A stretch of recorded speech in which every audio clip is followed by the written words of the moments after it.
Welcome to another episode of Around the Big Ten. I'm Lucy Rodine. And I'm Natalie Acapeti. Well, Lucy, the Hawks finally got their first Big Ten win against Illinois, but they head into their bye weekend, but let's see how the rest of the Big Ten did.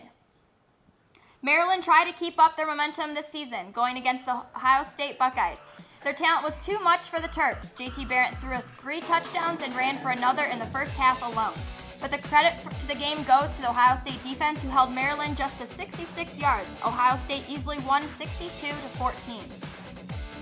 Well, Natalie, last week you said you were picking Minnesota, but I thought the Purdue offense would get it done. And I'm really happy to tell you I told you so. Yeah, Lucy, you were right. Well, in this game, backup quarterback Elijah Sindelar came in and led a 2-touchdown rally with a 90-minute weather delay in the middle.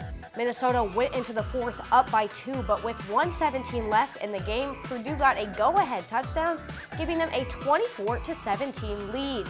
And with 23 seconds left in the game, Minnesota quarterback Connor Rhoda threw a pick 6, giving Purdue a 31-17 victory. This was Jeff Brohm's first Big Ten win as head coach of the Boilermakers. In Bloomington, quarterbacks Richard Lagow and Peyton Ramsey have both seen action since Indiana struggled in their second game against Virginia. But on Saturday against Charleston Southern, the freshman QB finally got his first start of the season, and he did not disappoint. Ramsey converted 32 out of the 41 passes for 321 yards. The Hoosiers easily got it done against the Buccaneers 21-0. This was Indiana's first shutout since 1993. On the other hand, in the West, Nebraska tried to break their 4-game losing streak against Wisconsin, but could not stop the Badger run game. Running back Jonathan Taylor ran for 249 yards and 2 touchdowns, which earned him the titles of Offensive and Freshman Player of the Week. Wisconsin snapped Nebraska's 9-year night game win streak as they went back to Madison with a 38-17 win.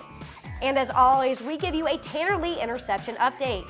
Lee threw a pick 6, which made this his 10th interception and his 4th pick 6 this season. Penn State started off slow against Northwestern as the Wildcat defense held Saquon Barkley to 0 rushing yards in the first 40 minutes. Barkley finished with just 75 yards, but that was not an issue as QB Trace McSorley stepped up to throw for 245 yards and a touchdown. Penn State took the game 31-7. And easily the biggest surprise out of the Big Ten this weekend was Michigan State heading up to Ann Arbor and defeating the 7th-ranked Michigan Wolverines. MSU quarterback Brian Lewerke ran for a touchdown and threw for another in the first half to hold out to beat the Blue 14-10.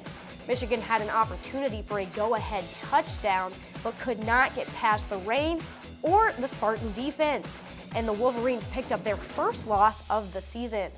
MSU sophomore linebacker Joe Bakke earned the title of Defensive Player of the Week with 1 sack, his first career interception, and 1 forced fumble. It was definitely one of the most interesting weekends in the Big Ten. Now there are only 2 undefeated teams in the conference.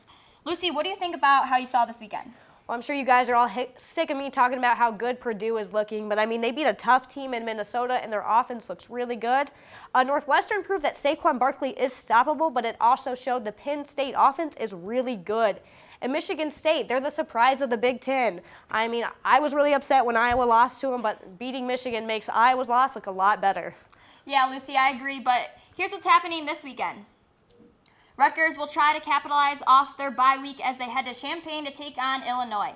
Michigan is going to look to bounce back from their first loss of the season as they head to hit the road to face Indiana. Northwestern will cross divisions when they travel to Maryland to take on the Terps. Ohio State is also crossing divisions as they head to Nebraska this weekend. And Minnesota will look to bounce back from its loss as Michigan State heads to town. Well, Lucy, what are your picks for this week? I'm going to have Illinois over Rutgers. They're 2 pretty bad teams, so I think this is the only game either of them has an opportunity to win. I'm going to pick Michigan over Indiana, although Michigan is coming off a loss. Indiana just doesn't have the defensive talent to stop Michigan. I'm going to pick Maryland over Northwestern. Although the Northwestern did look good against Penn State in the first half, I think that they won't be able to stop Maryland's running back. And Northwestern's offense just isn't looking good right now. I'm going to have Ohio State over Nebraska. I'm sure Tanner Lee's going to throw countless interceptions to the Ohio State secondary. and I'm going to have Michigan State over Minnesota because Michigan State's looking really good right now, and Minnesota's coming off 2 losses.